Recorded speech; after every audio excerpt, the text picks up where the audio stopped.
Olha, justo quando nós estávamos começando a nos acostumar com a ideia de educar nossos alunos e filhos num mundo super conectado, surgiu a inteligência artificial, uma nova revolução tecnológica, como se já não tivéssemos o bastante, que agora tem uma novidade, que é a geração de imagens, geração de textos, todo um monte de coisa que agora impõe novos desafios, assim como impõe novas facilidades. Como os professores e pais devem lidar com este novo universo? Porque IA não é só Estúdio Ghibli e responder e-mail, também abre a porta para um mundo novo. Para conversar sobre inteligência artificial na educação, eu estou com a Joyce Leite, que é uma educadora que está aplicando a IA no mundo da educação. Muito obrigado. É um prazer estar aqui no Papo Educa, Felipe. Estou muito feliz pelo convite. E está começando mais um episódio do Papo Educa. Lembrando que o nosso podcast pertence ao Jornal Joca, o maior jornal infanto-juvenil do Brasil, e é o irmão mais velho do podcast Papo Joca, onde jovens discutem os mesmos assuntos que nós estamos discutindo aqui, só que da perspectiva deles. Então, quando você terminar de ouvir esse episódio, pode buscar o Papo Joca sobre IA também, ok? Joyce, vamos começar. Vamos. Está pronta? Sim. Como é que vocês estão trabalhando a IA dentro da sala de aula agora? Vocês me explicou que vocês colocaram dentro do currículo de vocês. Tem várias tecnologias digitais que vocês estão trabalhando, mas a IA está lá no meio. E especificamente a IA, como é que vocês estão abordando em sala de aula? A gente aborda a IA no sentido de construção e reelaboração de conteúdos. Então, por exemplo, os alunos fizeram uma pesquisa sobre células organelas. Então, eles tinham que pesquisar o que é as células organelas, qual é a função delas. E, feito isso, eles tinham que elaborar um prompt de comando dentro de uma IA generativa para identificar se a informação que ela ia trazer como resposta condizia com aquilo que eles haviam feito de levantamento prévio de pesquisa. Onde foi feito esse levantamento prévio? Foi feito nos materiais didáticos, nos artigos e textos que os professores tinham colocado para eles como fonte de pesquisa. A partir disso, eles fizeram uma discussão sobre quais contribuições a IA generativa trouxe e as diferentes contribuições, porque cada grupo de alunos fez um prompt diferente. Não foi todo mundo com o mesmo prompt, até porque cada aluno tinha a sua referência sobre o que eram as organelas dentro do contexto que pesquisou. Então, a ideia é sempre trazer para eles uma referência de como fazer uma boa pergunta, para que você tenha uma boa resposta dentro daquilo que você precisa. Entender como é o funcionamento dessa IA generativa. Então, são atividades que trazem para eles sempre um problema e entender como que se traz uma solução no uso mais investigativo dessa IA ou no uso mais questionador sobre essa IA que eles estão usando. Então, eles também usaram para trabalhar com imagens, eles usaram a IA para criar um manual de ética e cidadania, pensando em segurança da internet. Então, é sempre nesse sentido de elaboração e cocriação de conteúdos. Por exemplo, neste exercício que vocês fizeram, onde cada aluno elaborou um prompt diferente, os resultados foram muito diferentes. Assim, o texto que eles colocaram para perguntar para a IA gerou respostas muito diferentes umas das outras? Não gerou respostas muito diferentes. Gerou respostas muito similares, mas não diferentes, totalmente diferentes uma das outras, mas muito similares. E esse também é um ponto de discussão. Qual é a base de dados que ele está buscando? Por que veio a mesma resposta? Até porque era um conteúdo muito específico e muito fechado. Que é falar de organelas, de células organelas. Então, você fica com um conteúdo muito restrito. Nesse sentido, no segundo passo, eles tinham que verificar, elaborar um prompt para fazer a imagem da célula.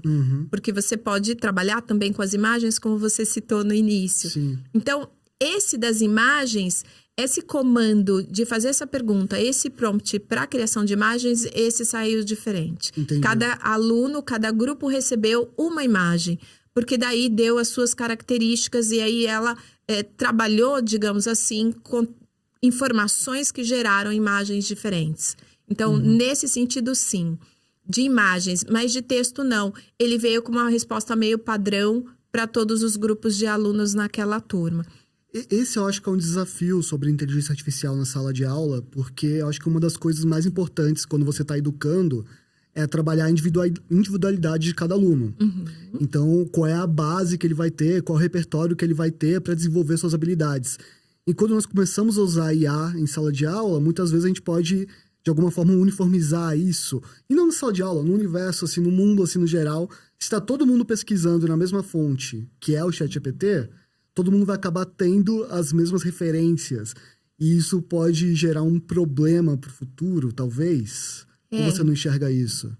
Eu acho que depende do conteúdo que você está buscando especificamente. Se a gente pensar em sala de aula, a gente vai trabalhar um conteúdo sobre sustentabilidade. Ele é o mesmo conteúdo para todas as séries, com foco nos rios. Então, eles vão olhar o problema do rio, a poluição do rio, o que eu posso fazer para despoluir o rio. Eu estou dando a mesma temática. O que eu vejo? Que fica difícil você ter muitas respostas diferentes possíveis, mesmo para uma IA generativa. Sim. Até porque a questão da poluição do rio, ela sempre esbarra em variáveis muito próximas. Então, é jogar o lixo, o esgoto, o não cuidado com as nascentes do rio. Então, você vai ficar imerso naquele lugar de informações muito específicas sobre poluição do rio. Obviamente, você não pode esperar milhares de respostas diferentes. Eu não acho que isso seja um problema do ponto de vista conceitual de você trabalhar com IA. Porque você está trabalhando conteúdos que são amplos e que são iguais na educação para qualquer escola. Vai trabalhar a poluição do rio, vai trabalhar a sustentabilidade e você vai ter diferentes respostas que são similares em si com relação àquele conteúdo.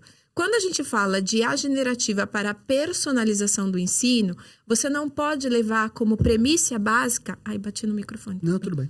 É professor, gente, desculpa. A gente vai ficar gesticulando. Você não pode levar como premissa básica o conteúdo em si. Então, os rios e a sustentabilidade, a poluição dos rios, você tem que levar as características do aluno, como ele aprende. Então, aquele aluno, ele é um aluno que aprende mais quando se trabalha com imagens. Aquele aluno, ele trabalha mais se é com vídeos, com áudio. É um aluno que gosta mais de ler. É um aluno que tem alguma necessidade de aprendizado mais direcionado. Então, aí você pode contar para a IA, para o meio do prompt, como que você planeja esse conteúdo para este aluno com estas características. Aí você vai ter um ensino mais próximo daquele conteúdo e fatalmente vai vir informações que vão ajudar você a trabalhar aquele conteúdo para o aluno. Quando a gente está trabalhando em grupo, em conteúdos mais amplos, eu acho que não é que vai buscar e vai ficar tudo igual e a gente fica sem saída. Vai depender do prompt de comando, aquilo que o professor deseja que aqueles alunos tenham de conhecimento sobre um determinado assunto. Então, meu receio de a IA fazer uma essa palavra é impossível, gente. Fala aí. Uniformização. Agora fala 3 vezes seguidas. Uniformização. Ah, ela consegue. Bom... o medo que eu tinha da IA fazer isso pode ser revertido e pode ser, na verdade, uma ferramenta que vai ajudar na individualização do ensino. Eu acredito que sim. Eu acho que sim. A gente vai ter exercícios mais personalizados, conteúdos mais personalizados. Se eu considerar que hoje, como educador, eu tenho minha conta na IA generativa e eu trato de um assunto específico, é normal que tudo que ele me traz num recorte daquilo que eu estou fazendo e da forma como eu escrevo o meu prompt vai ser o meu resultado. Às vezes, com os outros colegas professores, eles estão tratando assuntos similares. Para mim, dá um tipo de resposta e para o outro professor, dá um outro tipo de resposta. Veja, o assunto é o mesmo, mas a forma como esse assunto se apresenta, ele é diferente, porque o prompt de comando meu e do outro é diferente. O histórico que ele tem meu sobre as minhas perguntas também é diferente, né? Como ele vai reelaborando, né? Por generativa, justamente porque ele vai aprendendo conosco, eu acho que uniformização eu não diria. Olha, pra você ver como eu tô tendo um problema de usar muito celular, quando você falou mais cedo que vocês estavam fazendo um trabalho específico em Reels, eu imaginei que era específico na pesquisa na plataforma Reels do Instagram, que tem...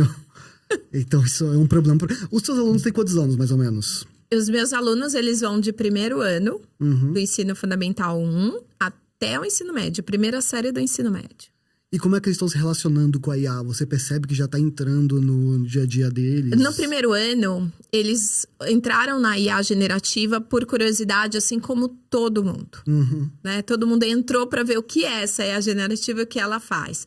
Então, houve um movimento muito de interação e até de brincadeira, tanto pelas crianças quanto pelos adolescentes. Sim. Então, de testar a IA para ver se ela está certa, se ela dá a resposta correta, se ela está variando, porque foi usado muito esse termo na mídia, amplamente divulgado.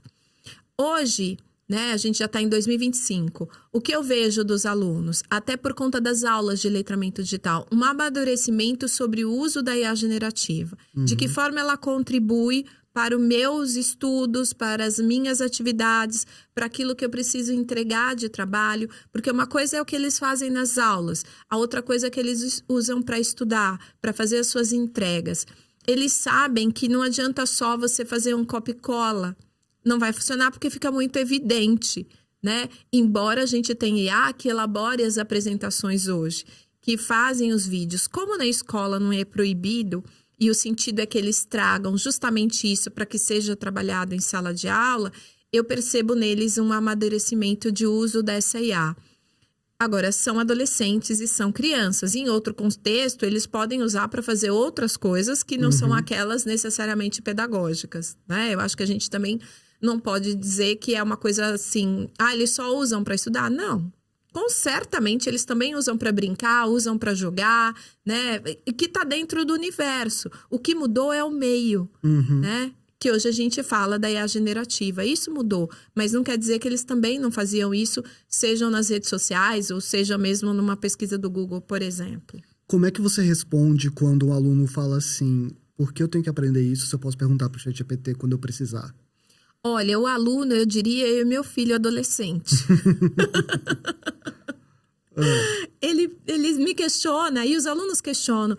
Eles não fazem esse questionamento para todos os conteúdos, mas para aqueles que eles entendem que é muito óbvio. Tá. Tipo o quê? Tipo, por que eu tenho que aprender sobre a história do Brasil? Mãe, pergunta de história sobre a história do Brasil, né? Ou os próprios alunos. Por que eu tenho que aprender sobre... Tô tentando lembrar o mais recente, assim. Por que eu tenho que aprender sobre gramática e né, as regras de gramática se eu hoje tenho uma IA que corrige isso para mim? Exato. E a resposta é... Porque como é que você sabe se ela errar que ela errou? Porque para ela a resposta é sempre 100% certa.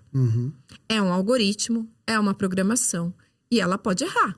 Porque ela está baseada no que a gente faz. Então, se você considerar que lá no WhatsApp você vai escrevendo em códigos, né? Porque vocês não escrevem o português norma culta. Você tem as abreviações. O que acontece com o WhatsApp? Ele vai se adaptando. Ele tem um banco de dados prévio e ele vai se adaptando àquilo que você escreve. Então, quando você começa a escrever, ele começa a te dar os recortes de escrita. Ele simplifica aquelas palavras conforme você escreveu. Você sabe. E ele aprendeu com você. Quando você precisar escrever de norma culta, você pode olhar que ele coloca entre aspas. Porque ele já não sabe mais se é você, VC, ou você, a palavra completa com acento. Quem sabe isso? Só você. Então, é importante que você conheça as regras e que você conheça os conteúdos para você discernir o que é certo, o que está errado. Isso também ajuda muito, no meu ponto de vista, com relação a identificar fake news, a informações que não são verdades, né? A deepfakes, por exemplo, nunca foi tão importante você ter um conhecimento prévio sobre tudo, para você não acreditar que tudo aquilo que a IA traz é de fato uma verdade. O senso crítico nunca foi tão importante quanto agora. Exatamente, exatamente. E você sente uma diminuição do senso crítico deles à medida que a tecnologia está evoluindo? Eu não sinto uma diminuição, mas eu sinto uma pouca necessidade, especialmente dos adolescentes, uma pouca necessidade de entendimento sobre por que é importante senso crítico. Mas eu não acho que isso é por conta da tecnologia. Eu acho que isso tem a ver com a idade, com o amadurecimento deles. Tá no processo adolescente, né? Você, com essa idade, você não tem tanto senso crítico do mundo. Pelo menos eu não tinha. Isso eu não vejo tão diferente dos meus alunos. Eles vão ter esse background quando eles estiverem mais adultos, quando eles forem para a universidade, eles vão entender a importância disso de fato. O que a tecnologia faz é que ela acelera a necessidade de entendimento e de senso crítico, porque você tem a sua informação cada vez mais cedo de diferentes fontes. Então, na minha época, ou na sua, Felipe, que é bem mais jovem do que eu, Não, isso nem tanto, mas isso já existia. Você já tinha um volume maior de informação e existia que você tivesse. Se você dava importância ou não, era uma escolha. Na escola onde a gente atua, onde eu atuo com os meus alunos, isso é extremamente importante. Então, a gente exige deles mais cedo. Então, é uma demanda que a tecnologia traz, né? Necessariamente não quer dizer que é pior. Na minha época tinha uma coisa, quando a professora ia passar atividade para um trabalho sobre, né, a preservação dos rios. Ela falava assim, não quero ninguém copiando coisa da internet. E agora nós visitamos escolas, eu vejo as professoras falando coisas como, por favor, copie da internet, não pega no chat GPT só pronto essa resposta, dá uma lida em alguns lugares e tal. E tinha uma coisa também, que a Wikipedia era nossa, você usou a Wikipedia para estudar, mas que absurdo. E agora a Wikipedia está sendo um dos lugares mais seguros para se pesquisar na internet, porque eles têm um sistema de verificação de terceiros, assim, que ainda erra, mas toda a bagunça que está na internet hoje, a Wikipedia acaba sendo... E aí, como é que vocês vão fazer nesse sentido? Porque um trabalho clássico, igual eu fazia na escola, pesquise sobre os rios e me entregue 4 páginas, agora ela pode ser feita em 10 segundos. Esses trabalhos morreram em sala de aula? Eles ainda acontecem com algumas restrições? Como é que eles são feitos? Assim, eu vou começar pela Wikipedia porque eu sou voluntária no Wikipedia desde 2010. Que então, legal. eu fui escritora no Wikipedia e tinha um preconceito com o Wikipedia, né? Muito grande. E se a gente pensar no tipo de informação e de dado, de alguma forma a gente era generativo, porque você escreve um conteúdo e alguém olha, tem uma validação de 3 vezes e vai incrementando aquele conteúdo no Wikipedia. E tudo feito por humanos. E tudo feito por pessoas humanas. Meu Deus, né? Raridade. E tinha, né? Então, é uma fonte segura de pesquisa. E que pode conter erro, assim como qualquer site ou qualquer fonte de pesquisa pode ter erro. Então, essa máxima de que você vai pesquisar em algum lugar e que não tem erro, não é factível, nem para os livros didáticos. Exato. Tá? Não é factível. Não é porque imprimiu Então, que agora a gente tem tá que mais... desapegar dessa coisa. Isso é 100% correto? Depende. Entendeu? Depende muito. Sobre um trabalho tradicional de 4 páginas... A gente não tem isso na escola já tem bastante tempo. Os alunos, a gente trabalha por projetos e os alunos têm que fazer pesquisas. O que a gente trabalha com eles são as referências para pesquisa. Aonde que eles podem pesquisar? Quais são os sites referenciados de pesquisa? Quais têm licença aberta? Então, tudo que está relacionado a Creative Commons, a cópia, a plágio, como funciona... Quem que a gente pode eleger? Autores, escritores, empresas de jornalismo sérias que são consideradas como referência. Então, é ali que eles vão fazer a pesquisa.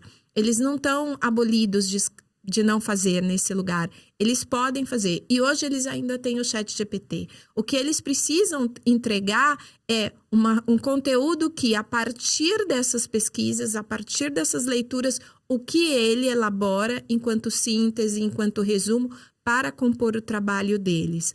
O ano passado, eu acompanhei um grupo de 8º ano que estava pesquisando sobre o uso de celular na escola. Sim ou não? Então, eles fizeram uma pesquisa sobre prós e contras do uso do celular na escola. Passei para eles as referências, inclusive uma delas foi a Cefernet, a ONG Cefernet, que traz um monte de conteúdos interessantes sobre esse tema. E disse a eles, vocês, a partir disso, vocês vão elaborar a opinião de vocês com relação ao uso do celular na escola ou não. E aí vocês vão elaborar uma apresentação. Então, eles produziram uma apresentação a partir da sua opinião. E depois eles tinham que dizer para os pais por que era importante ter controle parental no celular. Foi aonde eles chegaram. Então, na verdade, é reelaborar um conteúdo que já existe. Porque no final, eles não vão criar nada novo. Eles só vão aprender a olhar para a sua opinião e criar seu senso crítico. E isso se dá a partir da leitura, da troca com o outro, com a conversa, com a escuta do professor, dentro da sala de aula, fora dela, com os pais, olhando o entorno. E daí você escreve, seja a sua apresentação, ou seja uma escrita formal, como a gente conhece, tradicional lá na folha, né? Então, assim, eles não têm na escola nenhum trabalho que é um copy-cola de algum lugar. Entendi. Né? Então, esse é um avanço no sentido de que a gente dá mais trabalho, mas é uma atividade que é possível de ser desenvolvida em diferentes escolas, com diferentes contextos. Né? Você precisa ter acesso à informação, eu acho que é o mais importante. E quais foram os desafios, assim, os pontos negativos que a IA trouxe no ambiente de escola? Assim? Eu imagino que, por uma questão de o bullying, por exemplo, ele... Eu acho que tudo que está ligado à segurança da internet, independente da IA generativa, é um nó. Então, quando a gente fala de cyberbullying, quando a gente fala de tirar foto, de filmar aula, filmar professor... Porque hoje acontece qualquer coisa, eles estão com o celular apontando, filmando aquilo, fotografando. Né? Então, isso já é uma coisa negativa por si só. Pensando na IA generativa e o que elas fazem com as imagens e com os vídeos e com a voz... Eu acho que isso é um ponto muito sério e muito frágil, porque a gente não tem controle sobre isso necessariamente. Daí a importância de trabalhar a conscientização com os alunos sobre o porquê não, né? O que mal isso faz. E exemplos é o que não faltam com relação a isso. Então, você tem muitos exemplos. Então, dentro desse currículo de letramento digital, tem um eixo que é relacionado a fake news e deepfake. Então, você parte do externo para vir por interno. Mas é uma construção, Felipe. Não é algo que você vai falar com o seu aluno hoje e que ele entendeu e que ele não vai fazer. Você vai falar hoje, daqui a um tempo você fala de novo, você repete novamente. Porque isso acontece tanto no concreto, no físico, no dia a dia, na hora do intervalo, como vai acontecer nos grupos de conversa que eles estão. E, às vezes, não está acontecendo no grupo de conversa que eles estão, mas eles estão jogando, estão num jogo online com outras crianças, com outras pessoas, e isso é acometido, né? Então, daí eu penso que não está vinculado exclusivamente à escola, mas à sociedade, a políticas públicas de forma geral, às plataformas, né? Essa mediação, ela tem que ser de diferentes players para garantir que a criança e o adolescente tenham maior consciência sobre os riscos, né? E os malefícios, seja da IA generativa ou de qualquer outra tecnologia. Os pais estão com algum receio sobre IA generativa em sala de aula? Eles têm conversado sobre isso? Ou eles estão muito à parte disso? E também é um problema, porque aí tem que fazer parte do diálogo. Eu não acho que os pais estão à parte. Lá em 2022 e 2023, a gente recebeu na escola alguns questionamentos dos pais nos perguntando como que vocês vão trabalhar essa temática? Entende? Olha, meu filho está usando IA generativa. Essa era uma dúvida comum para todo mundo. Não era só para os pais, né, de maneira geral, mas para todo mundo. Hoje eu diria que os pais... eles têm mais consciência, porque a gente tem um programa de formação que é a Academia dos Pais, onde a gente orienta os pais a como lidar com essas questões. Então, eu acho que ajuda bastante quando você abre a escola para trazer discussões que estão atuais, que são necessárias e que todo mundo precisa conversar, né, sobre isso. Então, dentro da Academia dos Pais, a gente traz essa temática para eles, desde proteção de dados, desde como fazer um uso adequado e orientação para o seu filho sobre os dispositivos móveis, até temáticas como o ChatGPT ou outras, por exemplo. Então, eu não tenho tanto questionamento das famílias. Acredito que também porque a gente tem uma disciplina que trabalha essa temática dentro do currículo, dentro da matriz curricular, que é letramento digital. Então, de certa forma, traz para a família uma segurança sobre o que a gente está trabalhando com relação às tecnologias educacionais na educação. E talvez o mais importante para o professor não ficar perdido nesse novo mundo é ter um pouco menos de medo e usar a IA no seu dia a dia, e testando e ir lá aprendendo a conviver com ela para poder ter esses insights, essas ideias, né? Você sabe que, historicamente, os professores, de maneira geral, eles têm medo de tecnologia, né? Eu trabalho com formação de professores já tem mais de 25 anos para usar a tecnologia na educação. E os professores, eles têm um receio de como usar. Uma coisa é usar para rede social, outra coisa é pensar nessa tecnologia para trazer para a sala de aula enquanto prática de sala de aula. São coisas diferentes. Quando você pede para alguém usar, para o professor usar a IA para fazer alguma coisa, o que ele quiser, um tema livre, por exemplo, ele vai lá, ele brinca, faz pergunta, né? Tem aquela descontração. Quando você fala assim, ok, agora escolhe um conteúdo que você queira que esse conteúdo, a IA generativa te ajude a elaborar um plano de aula para você aplicar esse conteúdo para sua turma. Aí ele para e pensa. E agora? Então, assim, é um misto de uma reflexão e de um processo de mudança de mindset de como eu atuo. Mais do que medo, é uma mudança de mindset que isso é para qualquer área do conhecimento e não só para educadores. Porque você precisa pensar de forma diferente, né? Quando você abre o livro didático, você escolhe aquele autor porque você acredita que ele é bom, você já leu sobre ele, você concorda com aquilo que ele fala. Então, os professores vão deste lugar. Quando você vai para a tecnologia, você está falando para um algoritmo, no caso, uma IA, né? E você está pedindo algumas dicas. Dependendo, como no caso da IA generativa, dependendo como eu faço a pergunta, ela pode ver muito banal, não contribui nada, ou ela pode vir e falar, uau, nossa, ela me deu todas essas respostas. Que interessante, coisas que eu não tinha pensado. Porque eu acho que o interessante de uma IA generativa nesse sentido é quando ela te traz insights de coisas que você não tinha pensado. Ou quando ela identifica alguma informação que você não identificou, que você não percebeu. Então, traz a contribuição nesse sentido. Além de, como você mesmo colocou, da rapidez com que ela faz isso. Né? Isso também é muito interessante porque o professor ganha tempo. O que eu vejo dos professores que participaram do programa de formação é que eles tinham no começo um receio ou um preconceito sobre, só vai me trazer coisas que não vão me ajudar em nada, eu já sei, né? E depois eles foram entendendo que cada vez mais que eles elaboravam o seu prompt, a sua pergunta para a IA, ela ia trazendo maior robustez desse conteúdo e desse plano de aula. Então, eu vi ali os olhos dos professores brilharem, entende? Se você é uma pessoa que está trabalhando em 2025, você já parou para pensar se a IA vai roubar seu emprego. Você já viu? Com certeza. Quem não, né, Felipe? Você já viu? Você já viu essa preocupação dos professores que você ajudou a formar? Eu acho que os meus professores ou os professores, né, que eu tenho contato e que a gente atua, sempre paira essa ideia de que vem essa mensagem de que a IA vai substituir os professores. Se a gente olhar o último depoimento, né, do Bill Gates sobre isso, ele é muito claro. Ele fala que não só professores, mas ele também diz sobre médicos. Mas eu acho que ali ele está falando em termos mais corriqueiros da rotina de um professor.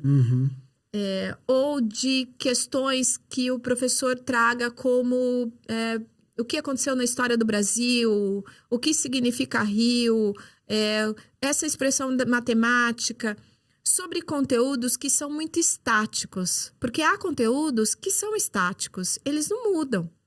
É aquele conteúdo. Ele não tem uma evolução no processo. É o mesmo conteúdo de química, as mesmas formas, biologia, apesar que a biologia está evoluindo bastante, não seria talvez um bom exemplo, mas a história em si, ela é a mesma história. Então, você vai ter uma data, você concorde ou não sobre aquela temática, aquilo aconteceu e está registrada daquela forma e pode ser questionada, mas é aquilo. Então, eu acho que nesse sentido, para questões mais de ordem prática, do dar aula, da sala de aula, da escola, talvez sim, os alunos achem mais interessante já perguntar para a IA, entender com ela vai produzir vídeos sobre determinados conteúdos. Mas para uma mediação, sobre aquele conteúdo, sobre o aprendizado personalizado, porque uma coisa é a IA produzir atividade, outra coisa é aplicar a atividade e o aluno desenvolver a atividade. Aí eu acho que é uma relação humana, porque tem alunos que vão fazer porque são proativos e porque eles têm isso como eu preciso estudar, vou fazer a tarefa, sento, tem horário, e tem alunos que você precisa dizer, e aí? Fez a tarefa? Não fez? E agora? Está na hora de estudar? O que você achou? São características do humano, né? A própria troca, a própria conversa, você não pode partir... Pelo menos eu acho isso. Você não pode partir do pressuposto que todo mundo aprende da mesma forma. Se fosse assim, né, IA ia se predispor, né, como se diz aí, de fazer planos de aulas diversificados ou personalização do ensino. A gente tem várias plataformas que trazem essa marca de que personaliza o ensino, justamente porque o aluno vai interagindo com a plataforma e, de acordo com as respostas, ele vai dando perguntas mais fáceis ou perguntas mais difíceis. Mas, necessariamente, não significa que o aluno ele entendeu ou que ele aprendeu num primeiro momento, né? E isso, muitas vezes, o professor percebe no diálogo, na troca, no trabalho em grupo, na sala de aula, com toda a turma. Nós podemos liberar os professores de fazer atividades mais mecânicas, repetitivas e... Exatamente. Fazer com que eles foquem em coisas mais humanas, que é o principal do ensino, assim. Exato. Como é que você enxerga a sala de aula daqui a 5 anos? Eu enxergo uma sala de aula que é mais interativa nesse sentido, entende? Uma sala de aula que é mais circular. Precisa ser uma sala de aula que todos os alunos se coloquem, porque essa é uma questão importante. A IA generativa não vai fazer com que eu chegue no grupo e me coloque, eu fale, porque você tem diferentes perfis. Então, você tem aquele aluno que é mais quietinho, mais introspectivo, tem aquele mais bonachão, brincalhão, né? Tem sempre aquele que se caracteriza mais como alguém mais intelectual, que domina vários assuntos, o mais das humanas, mais das exatas. Então, são diferentes características humanas ali. E quando você pensa numa sala de aula mais circular, numa sala de aula onde o trabalho do professor é potencializar o talento de cada aluno, as tecnologias podem ajudar na mediação, na construção de um conteúdo colaborativo entre todos, então numa apresentação, numa tese, num texto, mas o desenvolvimento dessas habilidades, uma IA sozinha não vai conseguir fazer. Então, eu penso que daqui 5 anos, se os professores fizerem essa transformação de mindset, entenderem que, na verdade, o nosso aprendizado enquanto seres humanos, adultos, de quem está na escola, com as crianças e com os adolescentes, é justamente conhecer com maior profundidade quem é aquele ser humano que está ali na nossa frente, que não é o mesmo que estava 10 anos atrás, né? Então, se o professor se libertar disso, ele vai fazer uma sala de aula mais circular, com diferentes conhecimentos, perspectivas e assim por diante. Olha, eu acho que eu queria conversar um pouco agora com o nosso convidado especial, que é a estrela do dia, que é o ChatGPT. Então, eu vou fazer... você que é especialista, eu quero perguntar para ele como o ChatGPT pode me auxiliar em sala de aula na educação. Como é que eu posso elaborar esse prompt do melhor jeito? A melhor forma de perguntar para ele aqui. Você precisa dizer para ele. Se você falar educação, você está sendo genérico. Tá. Você está dizendo educação. Educação pode ser pequenininho, grandão, universidade, educação. Para que público você gostaria? O público infantil, até uns 13 anos de idade. Então, você diz para ele. Elaborar um plano de aula para crianças até 13 anos. E você vai especificar alguma área do conhecimento? História. História. Ok. E você quer o quê que as crianças aprendam? Sobre o quê? Sobre a independência do Brasil. Não História sobre a independência do Brasil. Então, especificar as coisas bem assim é importante. É importante para que você tenha uma resposta não tão genérica. Você vai ter uma resposta mais perto da sua realidade, daquilo que você precisa. Quando você abre muito, ele vai te trazer uma resposta genérica, geral. Quando você tem uma ideia de um conteúdo que você deseja atuar, você precisa dizer Qual é o público? Você vai apresentar esse conteúdo de que forma? São os alunos que vão buscar informação? É você está pensando num plano de aula que eles elaborem exercícios? E ele vai te perguntar. Porque o ChatGPT, pelo menos o meu, ele começa a já me perguntar porque eu dou o prompt de comando dessa forma. Então, ele já começa a trazer para mim. Você quer que eu faça isso? Você quer que eu faça aquilo? Né? Entendo. Olha que interessante. Ele propôs aqui um trabalho em sala de aula com a pergunta: você sabe o que significa independência? E com uma atividade pedindo para as crianças desenharem como elas imaginam o momento da independência do Brasil. Ou seja, o ChatGPT fez o plano de aula totalmente focado em uma atividade analógica. Ele não pediu para usar... Uma sala de aula circular. A sala de aula circular, exatamente o que você estava falando. E se eu falar para ele que é assim que eu posso... Agora eu tive uma ideia incrível agora. Vamos ver se vai funcionar. Você pode fingir que é o Dom Pedro I para eu te fazer perguntas. Vamos ver se ele faz isso. E aí o ChatGPT respondeu: claro, posso sim. Aí ele colocou aqui entre parênteses: endireita a postura, ajeita a capa, olho com imponência e falo com a voz firme. Ora, pois, eu sou Dom Pedro de Alcântara, príncipe regente do Brasil e mais tarde primeiro imperador dessa terra livre. Estou à disposição para responder vossas perguntas, meu súdito. Que deseja saber sobre minha gloriosa história. Onde aconteceu o grito da independência? E ele responde com tom orgulhoso, olhando para o horizonte. Ah, meu caro, o famoso grito da independência foi proclamado por mim às margens do rio Ipiranga, em São Paulo, no dia 7 de setembro de 1822. Naquele momento, após receber cartas de Portugal tentando me forçar a voltar e tirar a autonomia do Brasil, levantei minha espada e bradei com toda a força da minha alma: independência ou morte. Olha que atividade legal que você pode fazer em sala de aula. Você pode fazer o ChatGPT fingir que é uma figura histórica para as crianças perguntarem coisas para ele. E você veja que interessante, ele traz características físicas e humanas. Alma, imponência, orgulho, né? E aí até deixou mais vivo essa situação, mais interessante, assim. Exato. O diálogo, né, vai permear todas essas questões, né, na sala de aula com os alunos e professores.